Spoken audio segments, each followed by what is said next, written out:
Thanks very much. So, today's theme is understanding, and so what we're going to try to do, building on the last talk, is to understand what's been happening, I would say, under the subsurface of easily perceptible reality. You know, the world manifests itself at many layers. You can tell that when you get into an argument with someone, especially someone that you love, because partly what you start arguing about is exactly what the argument is about, right? You need to specify the level of analysis before you can move forward properly. And specifying the level of analysis is a very difficult thing. So I'm going to try to specify, I'm going to try to make the case, or I'm going to make the case that what we're seeing unfold around us right now in this era of increasing polarization is the consequence of a very serious war of ideas that's really been going on for, I suppose, 150 years, and in some ways longer than that. And that it's necessary to understand the war of ideas, to understand the polarization, and maybe to see a road clear to ameliorating it. Talks entitled Identity Politics and the Marxist Lie of White Privilege. And I want to make a very careful case for the validity of that title, because one thing that's useful to note is that there is no question that some people have more privilege than other people. In fact, you might make the case that every person has more privilege in some manner than every other person. So you have to give the devil his due, so to speak. That's a very important thing when you're dealing with ideas. You can't just throw everything away, even if it is part of something that you feel deeply runs contrary to your deepest moral instincts. You have to give it its place so you can formulate proper arguments. So we're going to try to do that as well. So we'll start with an analysis of the Marxist worldview, and I'm going to try to get to the bottom of it to some degree. So, for Marx, history itself could be viewed as a never-ending sequence of battles between the oppressed and the oppressor. Now, Marx was more specific than that because he took an economic view of history, a deeply materialistic view of history, and believed that people were fundamentally motivated by economic motives. I never did buy that because I think one of the problems with that theory is that it doesn't ever answer the question what it is that people value. It assumes value implicitly and associates that with economic well-being, but that's by no means obvious. It's certainly not psychologically obvious that that's the case, and it's not actually how people behave, by the way, from a psychological perspective. So that's a big problem, but it doesn't matter. It's a theory that has at least some hypothetical explanatory power and no shortage of psychological attractiveness. That's certainly the case. So anyways, the basic Marxist idea, as I'm sure most of you know, is that the social world and life itself is a battle between those who have and those who don't have. And that the reason that those who have is because they take it from those who do not have. And that's the most appropriate way to view history itself, I suppose stemming back as far back as you can imagine. And that it's also useful to think that way if you want to conceptualize the proper future, because the proper future would be one in which that essentially unjust division would be eradicated, so that everyone would be equal in some fundamental way, and so that there wouldn't be an owning class and a working class, let's say. Now,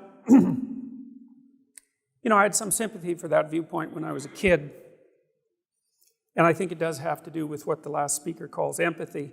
The world's a rough place, and there's no doubt that some people have it better at some times than other people, and some people have lives that are so unbearably tragic that it beggars the imagination, and other people seem to float through life with nary a worry, although I think that's also exaggerated, because no matter how well off you are economically, you're still not really free from the fundamental tragedies of life, right? Your loved ones still get sick and struggle through life, and you're still subject to aging and eventually to death. So it's not like even at the upper end of the distribution you're necessarily protected against the essential tragedy of life. And I also think that that's another problem with the Marxist worldview, is that it implicitly makes the case that the cause of human suffering is social injustice. And that's true in some sense, in that social injustice can amplify suffering, but it's certainly not the cause of suffering. The cause of suffering in some sense is life itself and its fundamental limitations. And it's really important to make a distinction between those two things, because otherwise you can easily be tempted to assume that you could bring the utopia in if you only adjusted the sociological conditions properly. And there's just no reason to assume that that's a reasonable perspective whatsoever, as far as I can tell. I think it's actually a form of existential cowardice to assume that, because it doesn't grapple with the real problem. And the real problem is that, well, the real problem is, as religious people have stated over and over throughout recorded history, is that life itself is suffering. That's a fundamental truth. I mean, it's certainly the truth, for example, it's a Buddhist truth, a fundamental Buddhist truth, and it's certainly graphically presented in the idea of the crucifixion. So, and that's a hard pill to swallow. It's a bitter pill to swallow, and it's comforting, I suppose, to think that if you just adjusted society properly, that all that suffering would go away, but there isn't really any evidence that that would occur. Now, I read George Orwell when I was a kid, probably about 17. I read a book called Road to Wigan Pier, which, if you haven't read, I would seriously recommend. It's a great book. It's in the same line in some sense as Animal Farm or 1984, although it's more journalistic. Orwell went to this coal mining town in northern UK called Wigan Pier and documented the lives of the working class coal miners who lived there. And I mean, to call their lives difficult is like, you're not even scratching the surface, right? I mean, they were old by the time they were 40. Most of them had no teeth by the time they were 30. They lived in abysmal conditions, and the coal miners themselves, who of course developed black lung quite early in their life, had to crawl through short tunnels, 3.5 miles, just to get to their 8-hour shift, and then, which wasn't paid for, that was the commute fundamentally. Orwell, who was a rather tall man, said that after 500 yards he could hardly stand up. And of course then they had to, I don't know, you don't call this crawling, it's not exactly walking, it's stooping, I suppose. It's not a normal form of ambulation, but in any case they also had to do that after their 8-hour shift. And I mean, that's just the beginning. And so, you know, Orwell, he engaged in the kind of argument that I think it's Brett Weinstein has coined the term steel man. You know, you can make a straw man out of your opposition, which is a very bad idea because it weakens your ability to think, but you can also make a steel man out of your opponent. And so you even amplify the power of their arguments if you can manage it, so that when you formulate a rejoinder, the rejoinder is as powerful as it could possibly be. And of course, this is exactly what Orwell was doing. He was saying, look, like, if you had any sense, you'd have compassion for these working class people, because their lives are just almost indescribably brutal.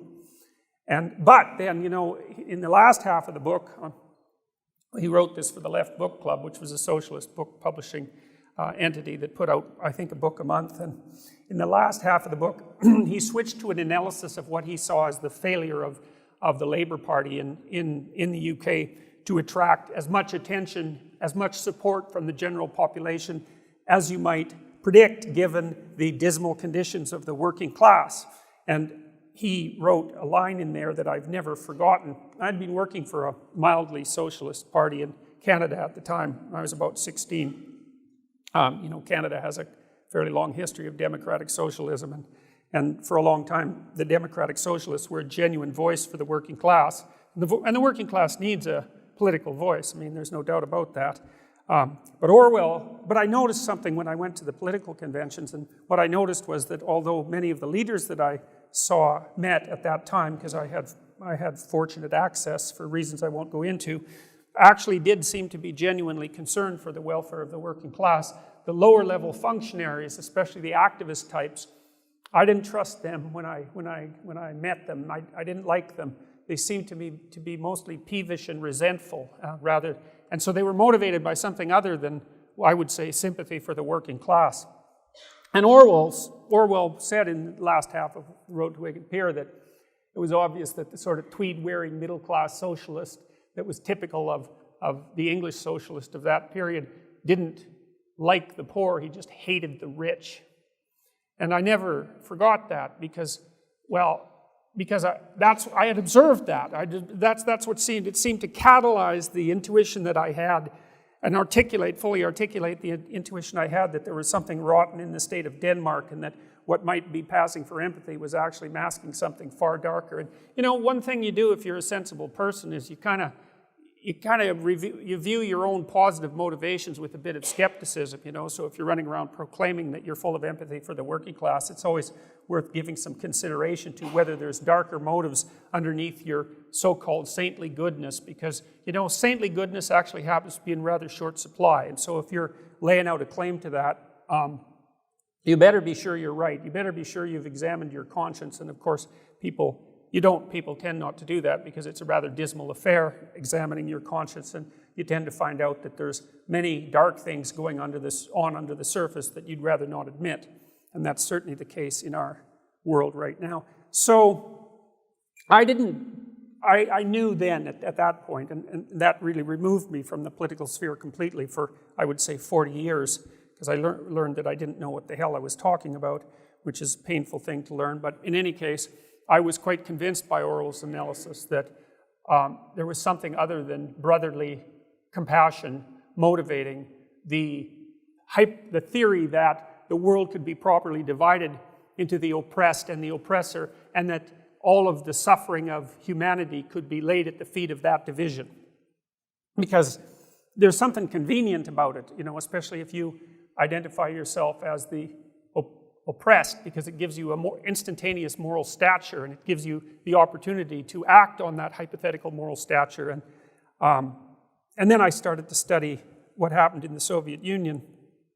So, and I'll tell you about that in a minute, but I'd like to contrast a bit the idea, this would be the classic idea of suffering in the West compared to the Marxist idea. And so, in some sense, suffering comes into the world from a mythological or symbolic perspective when Adam and Eve become self-conscious in the Garden of Eden. They become self-conscious. They become aware of their own nakedness, right? And to become aware of your own nakedness is to become aware of your vulnerability. That's why people have nightmares about being naked on stage, And to know that you're naked is also to be aware of that is to also understand your limitations in time and space. That's also why Adam and Eve developed the knowledge of good and evil at the same time, which is a very difficult thing to figure out, because you see, if you know that you're naked and vulnerable and you know that you can be hurt, which is the same thing, then you know how to hurt other people. And you know that consciously. And that's something that characterizes human beings in a way that no animal is characterized. No animal has that knowledge. Animals are predators, but they're not cruel. Now, a human being can be cruel because a human being knows how he or she, himself or herself, can be hurt and hurt badly. And so you can't become self-conscious of your own vulnerability and your mortality without simultaneously becoming a moral agent, essentially. And so I found that very interesting. But anyways, you all know the story, what happens as soon as Adam and Eve have their eyes open and make these terrible discoveries. They're cast out of paradise. And that's a story about how painful it is to learn something that's deep and true, because almost always when you learn something deep and true, it breaks your current state of complacency and knocks you for a loop, and maybe you recover and maybe you don't. And I would say the entire corpus of the biblical works after the fall is an attempt to put Humpty Dumpty back together again. That's one way of thinking about it, or to return to the paradisal state, or to determine how that might be the case. In any case, God casts Adam and Eve out of paradise, and one of the things he says, he explains to both of them exactly what their lives are going to consist of, and what they're going to consist of is a fair bit of suffering and work. And for the woman, it's work related to childbearing in many ways, but also a destiny of something approximating subjugation. Because of her vulnerable state, she's going to be under the dominion of the man, and I don't think God necessarily says that as a good thing. It's a curse. The whole post-lapsarian discussion with God is a series of curses, and the man of course, he doesn't really get off much easier, because God points out that he's going to have to work for his living, which is something that only human beings do in some real sense. We forego current pleasures in order to ensure that the future isn't as horrible as it could be. That's a reasonable way of putting it. And so in that document, which I'm making reference to because it's at the cornerstone of the ideas of Western civilization, suffering is something that's endemic to life. And of course you have a choice about what you're going to do about that. One of the things you're supposed to do about that, I suppose in principle, if you're a Christian, is accept that voluntarily, which is a very terrible thing to do, and that's associated, I suppose, with the imitation of Christ and with the idea that everyone has a cross to bear. The idea is that you have to accept that voluntarily, right, and take individual responsibility for it. And that's no joke. I mean, that's a hell of a thing to lay at the feet of someone that's vulnerable and mortal. You might think that it's only the sort of burden that a God could take on voluntarily. Anyway, so suffering is built into the structure of existence, and there's no one there to blame except the human, original sin. I suppose that's one way of thinking about it, the proclivity of human beings to be self-conscious and to undermine ourselves constantly. It's laid at the feet of our intrinsic being. It's not someone else's fault. Now, you see that also laid out in the story of Cain and Abel, which is a remarkable story. It's only about a paragraph long. It's one of the most amazingly condensed stories that I've ever come across. And Cain really tries to blame his suffering on God.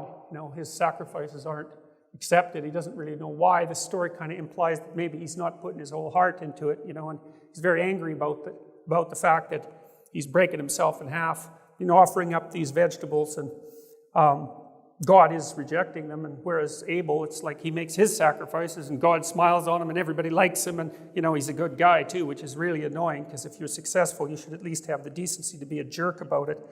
So, Cain has a little chat with God, and he basically says, what kind of stupid universe did you make? Here I am breaking myself in half with all my sacrifices, denying myself pleasure in the present so that I can regulate the future just like I'm supposed to, because it's the sacrificial discovery that's equivalent to this discovery of time. That's really something to know. And, God basically tells him that it's his own damn fault that his sacrifices are being rejected, and that he's allowed sin to come into his life and, in some sense, interact with him creatively. There's a sexual metaphor in there. It's as if Cain has invited sin into his house and mated with it in some sense, and given rise to some monstrous thing that's now possessing him. So it's a creative union with resentment and hatred. And so God basically says, well, why don't you go get your own house in order before you criticize the structure of being. And that's exactly what Cain doesn't want to hear. And he's not very happy about it, and his countenance falls, right? And then what does he do? He goes off and kills Abel. And then, and he kills his own ideal, so that's a hell of a thing to do to yourself. You have to be pretty enraged before you'll destroy your own ideal, because your life is basically over at that point. And, God says, or Cain says to God, after God gets wind of this, that his punishment is more than he can bear. And then, the next story is the flood, and it's not accidental that those two stories are juxtaposed in that manner, because if that way of thinking propagates through the social world, which happens to Cain's descendants, by the way, then all hell breaks loose and everything's washed away. And so, the story is set up so interesting that you have this initial description of the emergence of suffering into the world, and then the next story is the division of humanity into two warring forces, essentially, one of which is willing to make the proper sacrifices, whatever those happen to be. And modern people make sacrifices all the time. We've transformed it into a psychological reality.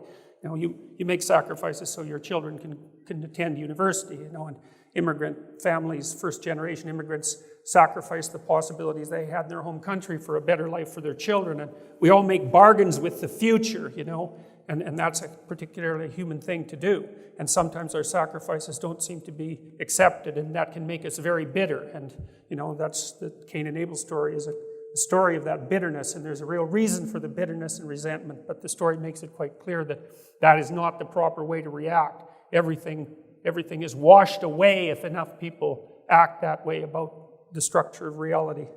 And so, thing you might ask yourself too is, well, how do you know about the Marxists? How do you know if most of them had sympathy for the working class? Maybe that was genuine. And how can you distinguish that from resentment of the successful, let's say, by whatever means or along whatever dimension that's defined? And I would say, by the murders. So that's how. Because it seems to me, and this is a case that Solzhenitsyn made very, very clearly in the Gulag Archipelago, which is a book that every high school student in the United States should read, and none do. So none of them know about any of this. And that's an absolute crime, and it's a consequence of the, I would say, leftist domination of the education system, because it's a crucial document, maybe the crucial document of the 20th century, and we fought a whole Cold War over those issues. We put the planet at risk to lay that genocidal ideology to rest, and we haven't done it, and that's worth thinking about. But, you'd think, and so Solzhenitsyn, he knew that there were, that ideas had other ideas wrapped up inside them in some sense, that an idea had a manner of unfolding in time and space, in some sense like a computer program. Once you put it into a computer, it had, its internal logic would reveal itself across time and space inevitably, and when the internal logic of Marxism revealed itself, then hundreds of millions of people died. And, it'd be okay if it was just maybe, it happened in Russia and nowhere else, but it happened across the Soviet Union, it happened across China, it happened in Vietnam, it happened in Cambodia. It's like, how many damn examples do you need before you think that something's rotten in the state of Denmark? We still got North Korea to deal with. I mean, what kind of place is that? Everyone there is starved, all the way through the 90s, essentially? It's a monstrous state, and it could still embroil us in an absolute catastrophe. So anyways, as far as I'm concerned, the historical evidence is in, and that the idea that the Marxist doctrine is genuinely based on sympathy for the working class is a lie. That history itself has shown that that's false. Now, maybe the revolutionaries back in 1917, they didn't know. They were, there was trouble in Russia in 1917, right? It was an ugly situation. And maybe they had sufficient justification to assume that their utopian vision was a historical possibility. I'm not convinced of that, by the way, but I think you could make that case. I think they were motivated by resentment and hatred right from the beginning. But you could make the case that at least they also had the benefit of ignorance, but we don't have that now. It's like, I don't know how much proof you need. If you need more proof than the 20th century provided, then the next layer of proof is going to be the annihilation of everything, because we came very, very close to that a number of times, especially in the late 20th century. So I'm buying the resentment and hatred story over the we're all possessed by empathy for our fellow suffering human beings story. So especially because I don't think that you get to be good just by adopting the proper ideology. I don't think that's how it works. That's a little bit too simple-minded in my estimation. Being good in a genuine sense is a very difficult thing. It means the opposite of being evil. And if you don't think evil exists, then you're not awake. And the opposite of evil, since evil is so attractive, is something very, very difficult to attain. And you don't get to portray yourself as good just because you've learned in a week the tenets of, let's say, postmodern neo-Marxist theory, which a week is about all it takes to learn them. In fact, you could probably learn them in an afternoon if it was sufficiently propagandistic. Well, so what happened? Well, you know the story. It's a terrible story. The more you read about what happened in the Soviet Union, I'm not as expert in what happened in China, although the death toll in China was larger than the death toll in the Soviet Union, and Mao was an absolute monster. Well, first of all, the Russians, and this is where the story gets interesting. This happened right in the 20s, so one of the first things that happened after the Russian Revolution is they're going to collectivize agriculture. And, wasn't that long before that the Russian farmers were serfs, right? They're basically slaves for all intents and purposes. They got freed, 30 years before that, something like that. No time, historically speaking. And so a couple of them a small percentage of them had struggled up through the serfdom, through the post-serfdom era, and had managed to become competent agriculturalists, competent farmers, and, you know, maybe they owned a house and a little bit of livestock, and maybe they could even hire someone, you know, so they're the petty bourgeoisie in the hateful communist lingo, and you know, the communists unleashed the full force of their propagandistic nightmare on them, and they rounded them all up and raped them and shot them and sent them to Siberia in the middle of the winter with no food and killed them all. They killed all the successful farmers in the Ukraine, for example.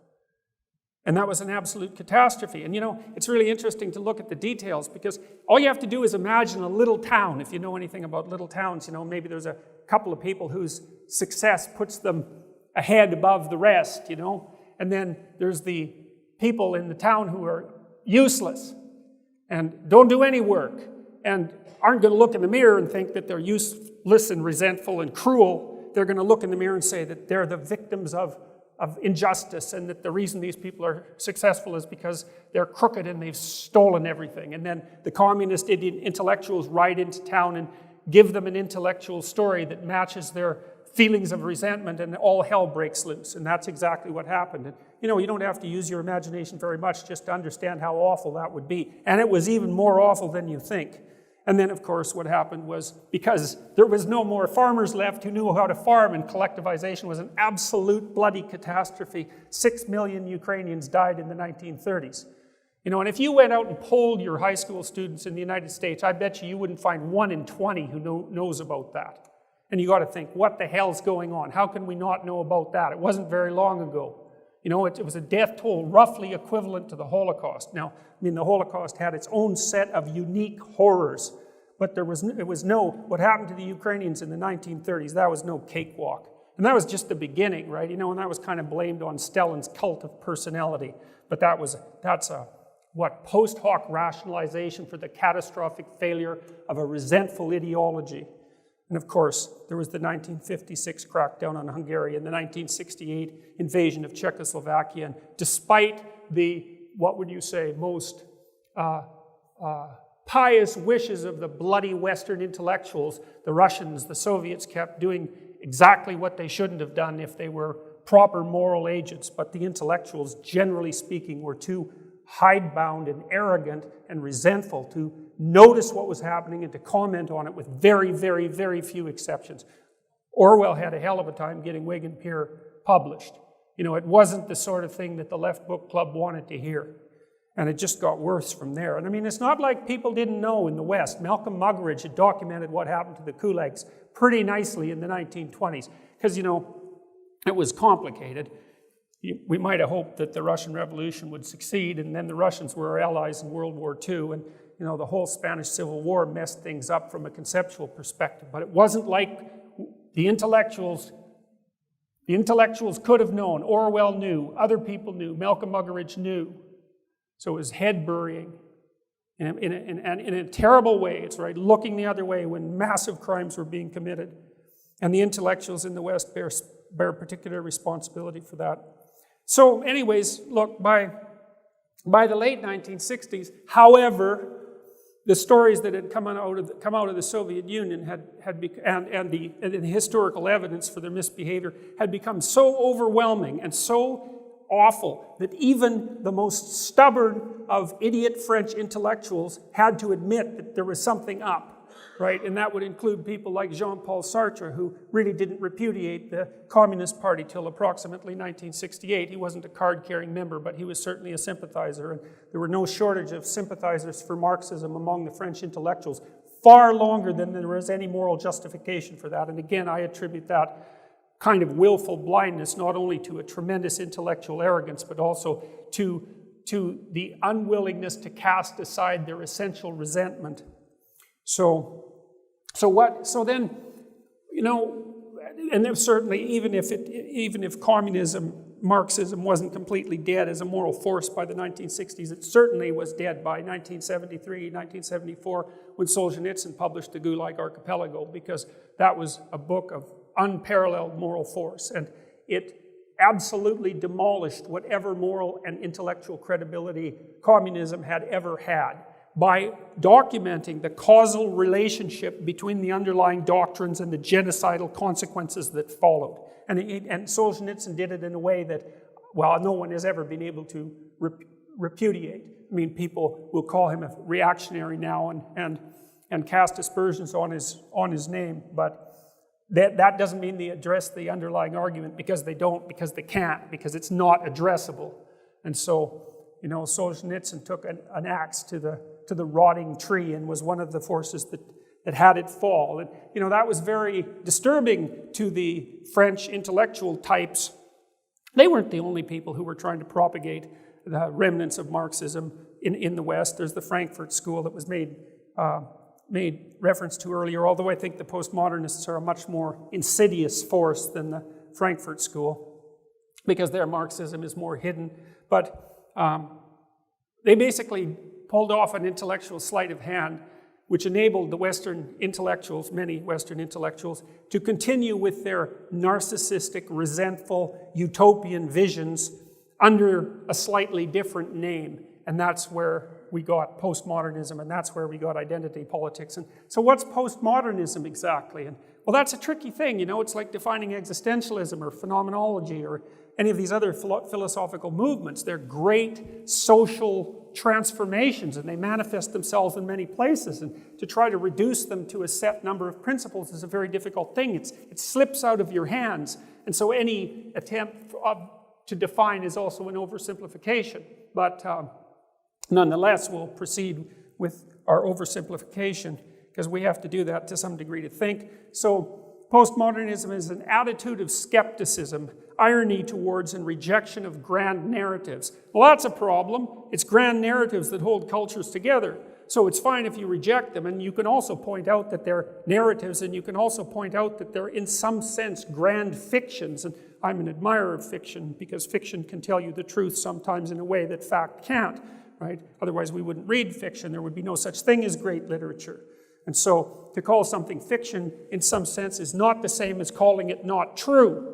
And that's a very important distinction to make. But they reject grand narratives. And that's a problem, because it's the grand narratives that unite us. It's certainly narratives that orient us as individuals. It's shared narratives upon which our society is based, and it's grand shared narratives that allow us to exist in peace within those narratives. So to call those into question is no joke. You don't do it trivially.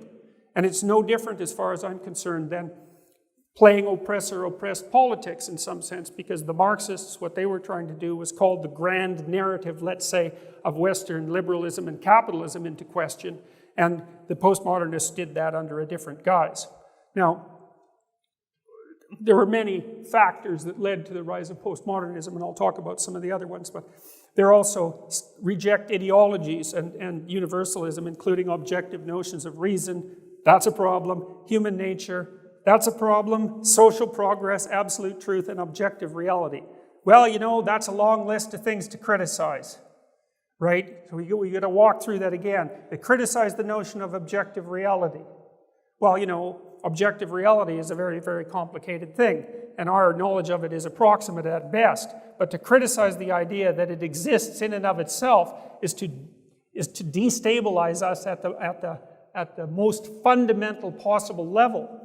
And I would say that the fact that destabilization is an inevitable consequence of postmodern thinking is actually the reason for the postmodern thinking, right? Because it's a transformation, and I'm not inventing the idea that postmodernism is a transformation of Marxism. Derrida, who I would say is the lead jester who was running the postmodernist circus, has stated very clearly that his thought was a transformation and development, further development of Marxism.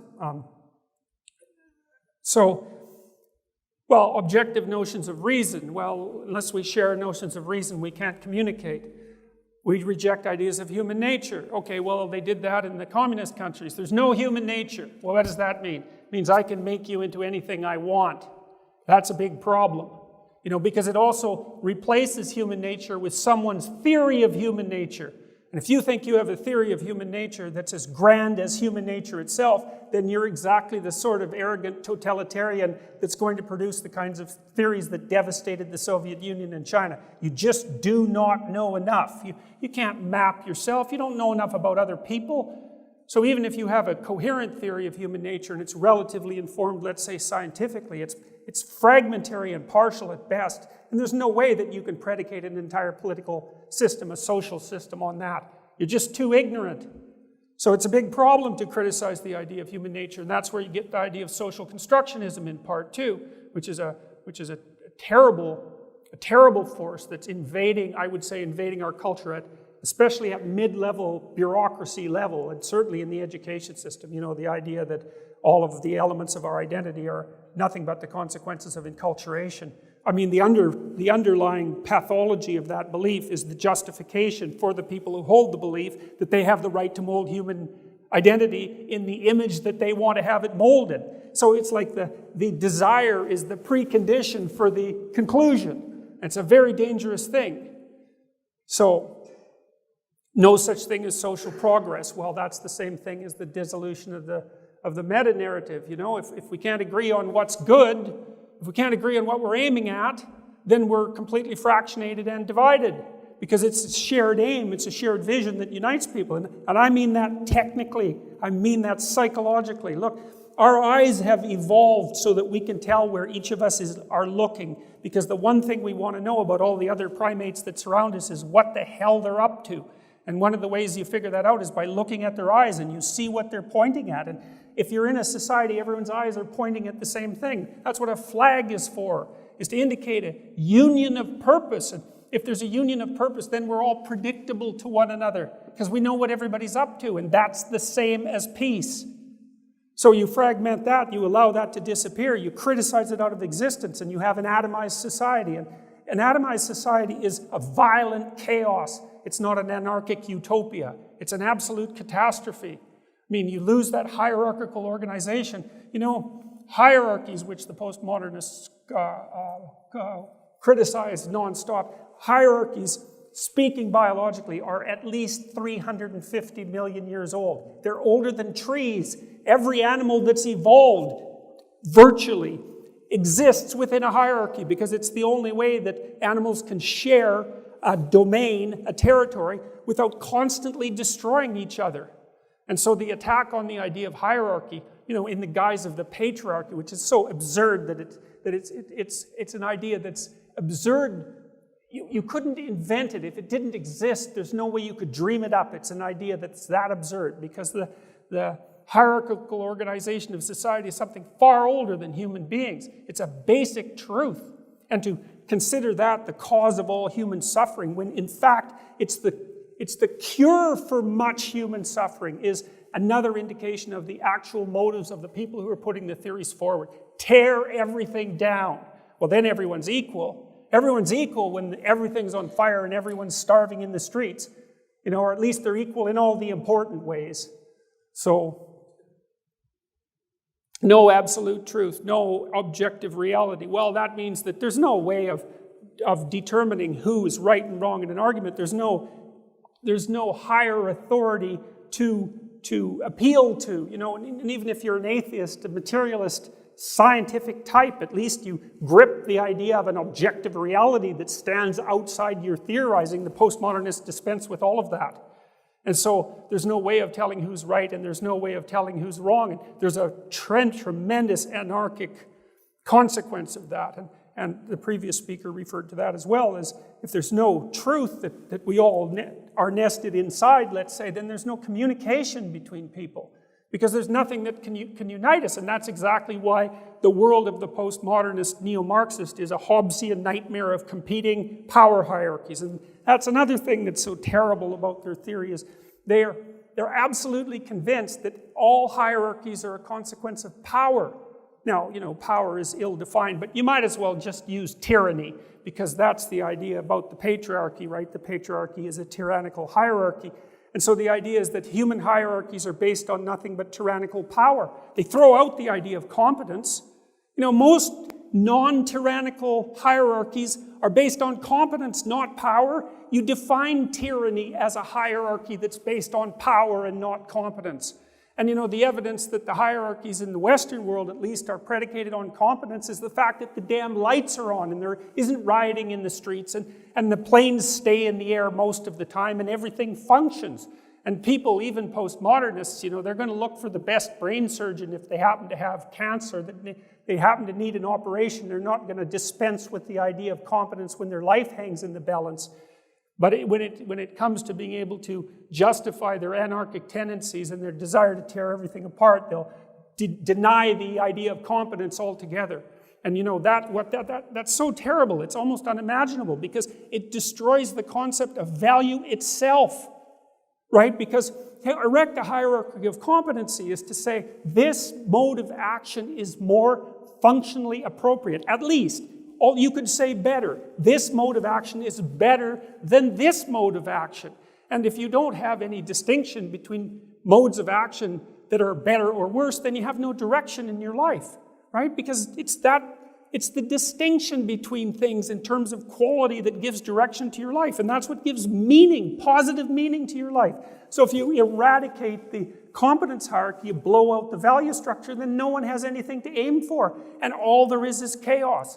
You wonder why people are depressed and why they're nihilistic, especially after they go through enough university postmodern training. I mean, if you understand that and you swallow it, then there's no up and there's no down. And, that's another reason why it's so useful to consider the view in Genesis of human suffering. It's intrinsic to the nature of human existence. And if you don't have a positive value to set against that, right, something to struggle for and something to live for, then all you have is the suffering.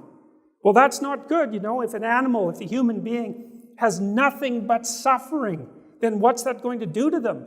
Well, they get embittered, that's for sure. And that's what happens to people who don't have any meaning in their life. They get embittered, and then they get vengeful, and then they get murderous, and then they get genocidal. It's not a good thing. So Derrida and Foucault and the rest of those French monsters, they defined hierarchy as power, an absolutely pathological sleight of hand. They destroyed the idea of hierarchies of competence by undermining the idea of an objective world. And these things are all linked together. That was a destruction of the idea of competence itself and destruction of the idea of the world. Everything's interpretation. There's no human nature. Everything's socially constructed. And, you see this even in small ways. And they'll be teaching your kids this in elementary school in no time flat, because it's already happening in Canada. So if it hasn't happened here, it's going to, and it'll be within the next 2 or 3 years. They're starting to teach kids postmodern literary criticism as the initiation into literature appreciation. And if you're a postmodern literary critic, there's no great works, because there's no great. If you say Dostoevsky's great, it's because you're a white supremacist and you've elevated the Caucasian literary figures arbitrarily to support the domination of your own power group. And if you take Dostoevsky apart, you don't look for what the author meant, because there's no author meaning. You look for how the author's works supports the power structure in which he was embedded. And that's all there is to literature. So that's coming along quite nicely.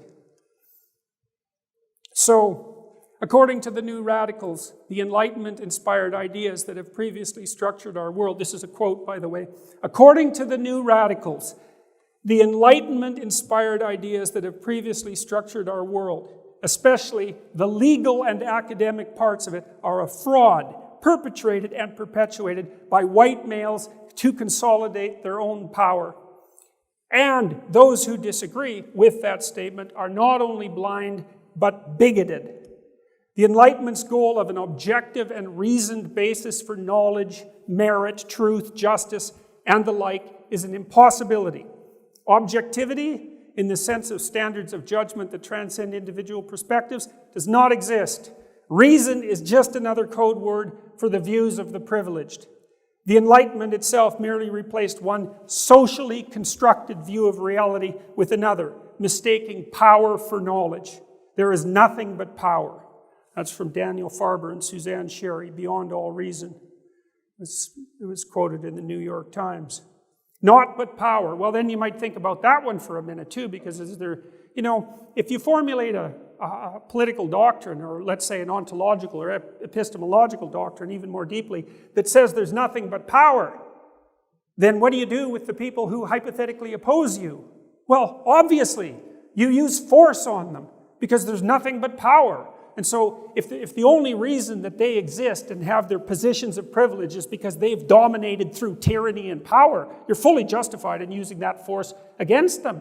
Well, especially if that's all there is. And that is all there is in the postmodern nihilistic Hobbesian nightmare. It's groups of people united by their, well, this is where it gets murky, by their group identity, whatever that is. It's socially constructed when that's convenient. So anyways, there's no individuals, there's just groups, and the groups cannot communicate with one another because there's really no way of engaging in reasoned discourse between groups of disparate origin. That's just part of the overarching white male patriarchy's justification for holding on to their power claims. They've formulated this theory that discourse between different groups is possible to make the system look less tyrannical than it actually is. This is the sort of thing that your kids are being taught in university. So,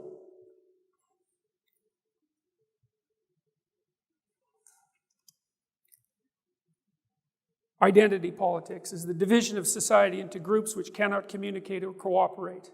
Well, you know, this is a big problem. You think, well, why is this happening exactly? Like, what's going on? Because that's what we're trying to figure out, right? What's going on? Well, I talked to you about Marxism. I talked to you about the worldview that underlies Marxism, which is predicated fundamentally on resentment for differences in the world. And look, we got to take that with a bit of sympathy, you know? It's not like the world is fair. It's tragedy-ridden, it's unfair, and there's malevolence everywhere.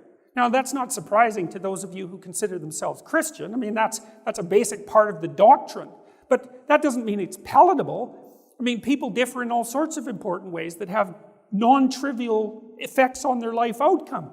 In fact, they differ in innumerable ways, which is actually part of the technical and methodological problems of postmodernism. I mean, think about the difference. Here's differences. You know, and you might say, well, some of these are your own doing, and maybe they are and maybe they aren't, but a lot of them are, let's say, gifts of God, for lack of a better terminology.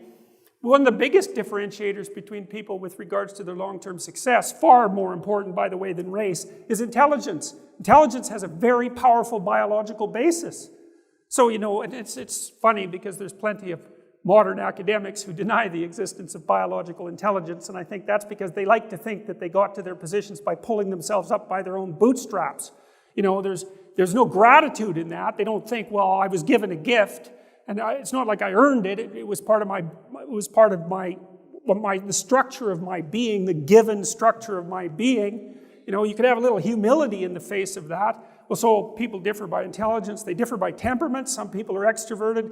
Some people aren't. Some people are very, very sensitive to negative emotion. Others are very emotionally stable. Some people are compassionate and polite, and some people are disagreeable and competitive. Some people are conscientious and others aren't, and some people are creative. And all of those have major effects on the way that life unfolds.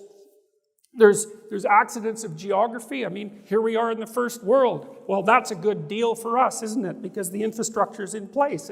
There's an arbitrariness to that the existentialists called thrownness. And you can't really attribute that to your own doing. It's something to be grateful for and to recognize. And the same with regards to your positioning in historical time. You want to go back to like the 1400s or the 1300s?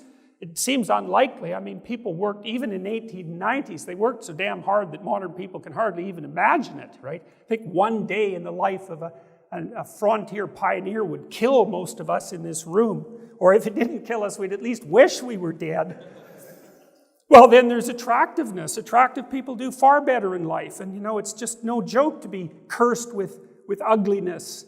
And that's a major differentiator. And, well, the youth have advantages over the old, right? And, I mean, when you're old, maybe you're rich, because actually being old is a pretty good predictor of being rich, as it turns out, given that you've had a whole life to gather up resources. But I suspect it's the rare old rich person who wouldn't trade in all their money for a young body. So it's not exactly obvious who's got the upper hand there.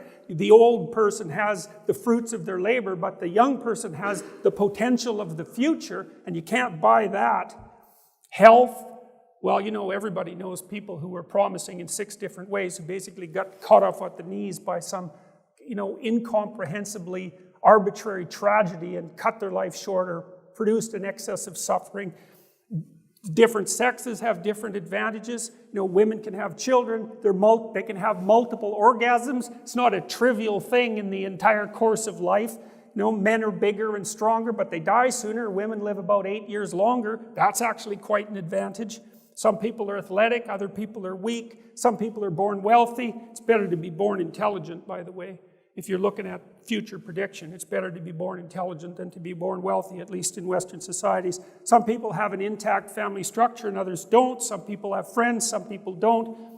And we differ from an educational perspective. Those are major dimensions of difference, right? And they're all really relevant and important, and they have a major impact on how our lives unfold across time. And the consequence of that is massively unequal distribution of socioeconomic resources. Now, that's not the only measure by which life should be assessed. Far from it. And that's another problem that I have with the radical leftists, that even though they're anti-capitalist to the extreme, they are also convinced that money solves all of the world's problems, and that's just not true. There's lots of problems that money makes worse, and certainly many problems that money can't solve. But you know, the funny thing is, even with all these dimensions of difference, the only thing that's really been concentrated on, well, race is the big one, gets sexual identity,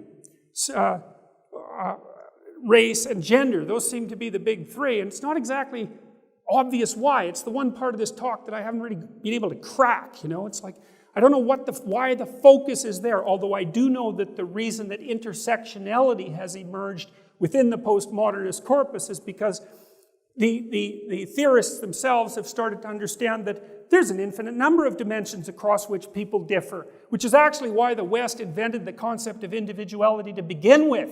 Because if you fractionate groups down to the ultimate atomic level, you end up with the individual, and you have to treat the individual as a unique nexus of factors. And so, the logical consequence of intersectionality taken to its final conclusion is the individualism of the West, which I think is extraordinarily funny, although I'm not sure we're gonna make it to the point where we rediscover that.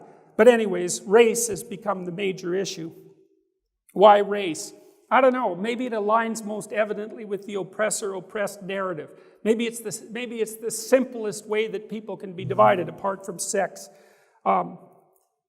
But it does beg the issue. Well, what do you do with all these other dimensions of individual difference? You know, and this also shows you the absolutely appalling scholarship that characterizes so much of the postmodern work, you know. So, look, there are all sorts of arbitrary reasons, semi-arbitrary, let's say, that determine our movement up status hierarchies or competence hierarchies as we move through life. You know, and the other thing to understand is that your position in a competence hierarchy isn't an award that's given to you because of your intrinsic worth.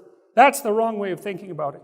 The reason that you get promoted up a competence hierarchy is because other people want to maximize the value you can produce for society. That's why you get paid. It's not an award, right? And that's a much better way to think about it, because the most intelligent thing to do, even if there are arbitrary reasons for competence differences, is to place the most competent people where they can do the best job, because that's best for everyone else. And if you have to pay them a bit more to motivate them, well, that's the price you pay for extracting the value that they can give to you and to the other members of society. It's not an award. It's not altruism. It's none of that. It's cold-hearted individual and social preservation, and it's the right motive. It lines everyone's motivations up properly.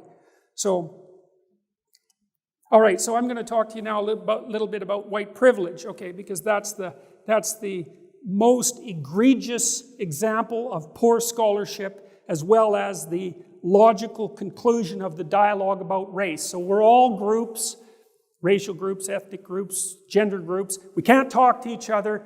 We're all involved in a power struggle across which there's no communication.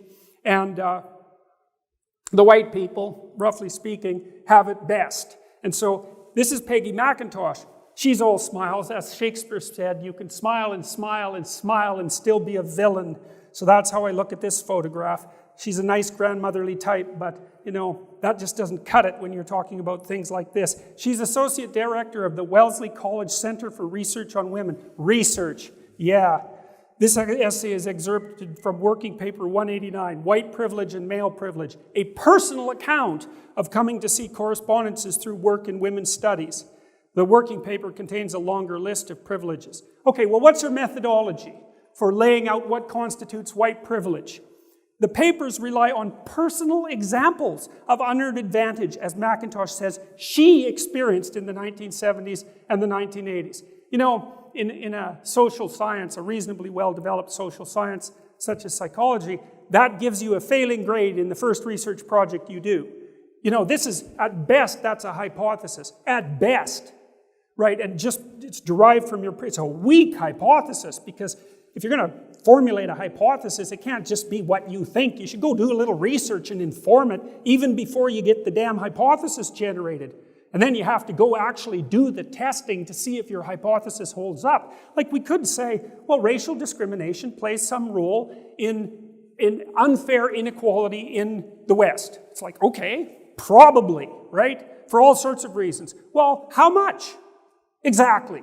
Like, really, exactly. Is it more important than intelligence or less important? What about attractiveness?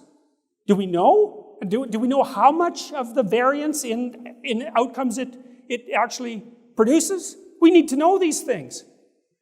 No, it's okay. If you're a postmodernist, especially if you're working in an appalling field like women's studies, you can just use your own personal experience, and that's good enough. This is an incredibly influential piece of work she produced. Here's the white privilege list. I'm not going to go through it completely. I can, if I wish, arrange to be in the company of people of my race most of the time. If I should need to move, I can be pretty sure of renting or purchasing housing in an area which I can afford and in which I would want to live. I can be pretty sure that my neighbors in such a location will be neutral or pleasant to me. I can go shopping alone most of the time, pretty well assured that I will not be followed or harassed. I can turn on the television or open to the front page of the paper and see people of my race widely represented. When I'm told about our national heritage or about civilization, I'm shown that people of my color made it what it is. Okay, methodological critiques. First of all, we don't know how many instances she's actually providing, right? Because it's a list of so-called privileges, but many of them are manifestations of the same underlying so-called privilege. So the fact that there's, say, 7 listed here doesn't mean that the understructure of what she's talking about can actually be enumerated in that manner. It's basic social science, right? That sort of technology for clarifying what constitutes a measurement device of this sort has been instantiated since the 1960s. She doesn't know it. She doesn't care. Neither do any of the people who follow this. Okay, and then let's think about this. It's like, why exactly is this white privilege? I don't quite get that. Why isn't it majority privilege? Like, that's really different. It's like, well, you think that's not true if you're Chinese in China? So what if you're black in a black African country?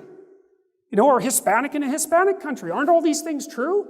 Well, if they're true, then there might be privilege, but we've already established that. There is privilege. There's differences between people, and all the differences aren't fair. We've established that. Well, terminology matters. Well, it seems to me that these all flow from the mere fact that in any civilization, there's a certain amount of homogeneity that constitutes the majority, and that the majority is most comfortable in a society that was produced by the majority. It's like the definition of civilization. So to attribute that to something like systemic racism, which is another term I just absolutely despise, and which is making headway in Canada like you wouldn't believe. So we have a very peaceful country. We've had very little racial tension, but we're working hard to solve that problem, I can tell you. So, I won't read you the rest of these. You can take a look online, white privilege and male privilege, a personal account, of coming to see correspondences through work in women's studies. Well, all this idea of white privilege came out of her working paper. Like, as an academic document, it's appalling beyond belief, And this is a real failure of the universities because they've allowed these pseudo-disciplines to multiply, and they've become unbelievably dominant. And as a member of the academy, I'm deeply ashamed and embarrassed that that's the case. Like, every intellectual in the damn country should apologize for what the universities are doing to society under the guise of these absolutely appalling doctrines based on no methodological sophistication whatsoever, absolute domination of ideological theory, no understanding whatsoever of history. It's absolutely embarrassing. But you can smile about it, and that's the important thing. All right, so anyways, I gave you a bit of a critique about the idea of white privilege, and as far as I'm concerned, it's just an attempt to, what would you say, augment the reality of the postmodern worldview, which means, if we differ across races or ethnicity, then we can't communicate, and that's an attempt to fragment the society. And that's an extension of the Marxist desire to uproot the entire structure and start again under the guise of, hypothetically, of equality and sympathy for it was at one point, let's say, the working poor, but really driven by a resentment that's really as old as mankind itself. That's the right way of thinking about it as far as I can tell. And as I said, the proof of that is in the genocides. You got to think about what you're willing to accept as proof. Like for me, the fact that 40 million, 60 million, something like that, 20 million, no one knows, were killed in the Soviet Union as these ideas were instantiated, that was enough proof that there was something wrong. And if that's not enough proof for you, well, then you might ask yourself exactly what it would require to prove your theory wrong. How many tens of millions of people would have to die before you would admit that there's something wrong with the way that you're construing the world? It's a decent question. I had a talk on free speech canceled. I had a talk on the suppression of free speech at university campuses canceled by a university in August. And the people who got it canceled, yeah, it was pretty funny, all right. The people who canceled it came out and had a little after party, and a bunch of them came out with a hammer and sickle banner, because they were communists. And the media covered that to some degree. And if they would have come out with a swastika, there would have been a hell to pay. But a hammer and sickle, man, that's everyone's friend. It's like bringing your girlfriend a bouquet of roses, There's nothing wrong with communism, apart from the 100 million people it slaughtered. It's like, I don't know what the hell's wrong with us. And I've tried to puzzle this out. Why? It's pretty obvious why the Nazis have a bad name. We really don't have to go into that. But it's not so damn obvious why the communists, the Marxists, don't have an equally bad name. And that students can come out and protest with the hammer and sickle intact and act morally virtuous, and people don't recoil from that and with absolute repugnance, which is, of course, the right approach. It's a very hard thing to figure out. So, maybe it has something to do with the universal utopian dream. It's at least universal, whereas the Nazi utopian dream was so delimited, that there was something more, aggressively evil about it, or obviously evil about it. Maybe it's that. But the net consequence was, from the perspective of numbers of people dead and horror, inflicted on the world, it's very difficult to tell the two apart. So, all right, so then the next question is, well, there's liberals, right? And I'm a liberal, I'm a classic liberal. And conservatives have a pretty good time making borders between things. It's actually one of the hallmarks of conservative thinking, but the left-leaning liberal types aren't very good at that from a temperamental perspective. And so, when William F. Buckley had made the National Review, the John Birchers were trying to affiliate themselves with him, and he said, no, you guys aren't part of what I'm doing.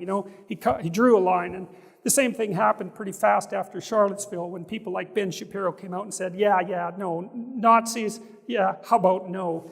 White supremacists, no, we're done with that. That's not part of the conservatism that I represent.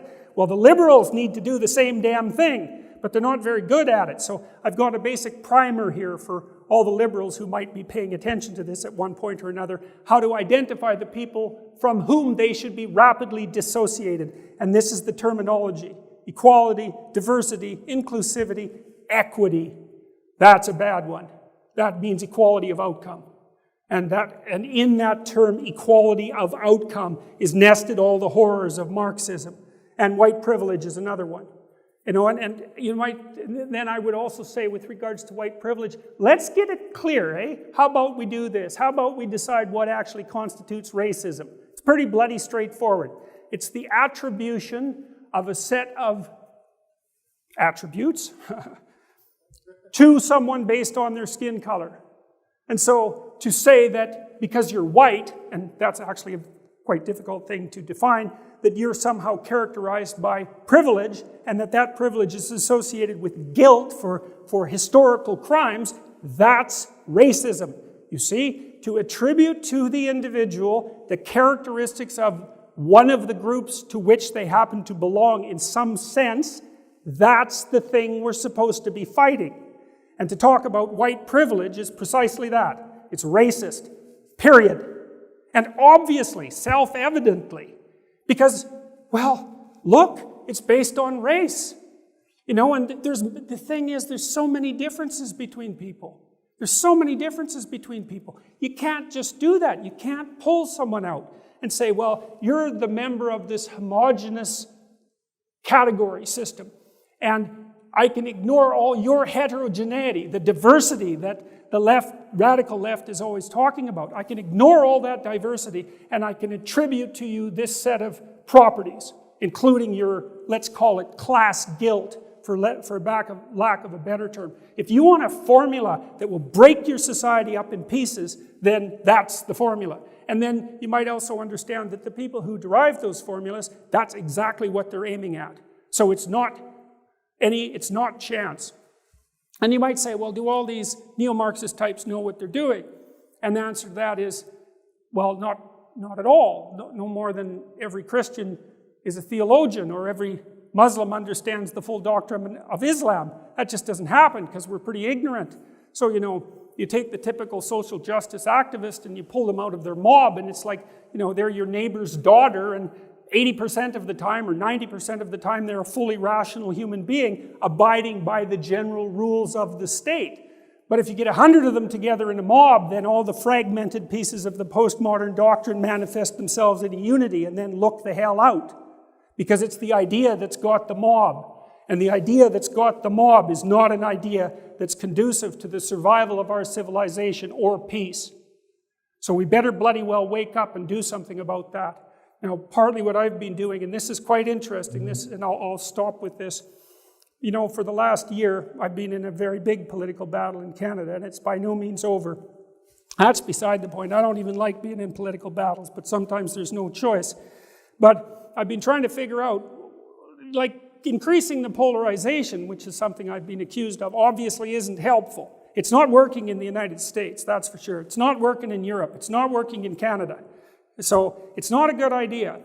And so, and sometimes to engage in the war at all, the battle of ideas is not to win, but to engage at all is to lose, because you increase the polarity. And so what I've been doing, I learned about this when I wrote my first book, which was called Maps of Meaning. I was looking for a third way, you know, between nihilism and group identification. What could be an alternative to those two? Because you need to identify with your group in some sense to have a purpose, right? That's being a civilized and socialized person. And if you lose that, then you descend into nihilism, and that's not good. But nihilism can kill you, and group identity can become totalitarianism. That's not good. What's the alternative? So I've been going around, well, on my YouTube videos, and then in my public statements, I've been talking to especially young men, because they're the ones who are coming to see me, weirdly enough, about responsibility and about truth. You know, and this is something that conservatives need to take note of. It's really, and I'm going to talk to the conservatives in Canada about this, or I have been to some degree, and I think I'm doing that again in September. But for the first time that I remember, conservative types, even centrists, because I would regard myself essentially as a centrist, have something genuine to sell to young people. It's something that no one is selling to them, and that's like responsibility.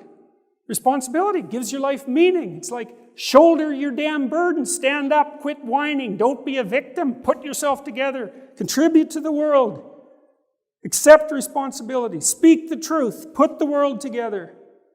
Don't identify with your damn group, and don't perceive yourself as a victim. It entitles you to resentful vengeance, and it makes you weak. Why would you want to do that? Of course you're a damn victim. It's built into the structure of reality. Well, that doesn't mean you get to it doesn't mean you get to get murderous about it. It just makes it worse. So you got the motivation, like life is hard, there's no doubt about that, and it's certainly not fair in any of multiple dimensions. Well, how are you going to respond to that? Are you going to stand up? and be useful? You're going to take that on voluntarily? Like, that's what it means to shoulder the cross, you know. It means to take on the burden of suffering and malevolence individually and voluntarily. Well, people are dying for that message, man. You just can't believe how hungry young people are for that message. It's absolutely overwhelming. So we have to go back to the individual. We have to go back to the individual as the center of the cosmos, right? That image of God that the previous speaker talked about, that brings order out of chaos through the power of truthful speech. That's the core idea of Western civilization. And it's the greatest idea that humanity has ever produced. And we can't lose sight of it. Because if we lose sight of it, we're going to lose everything. And that with all our technological power, losing everything is going to be one awful show. So, that's all I have to say about that.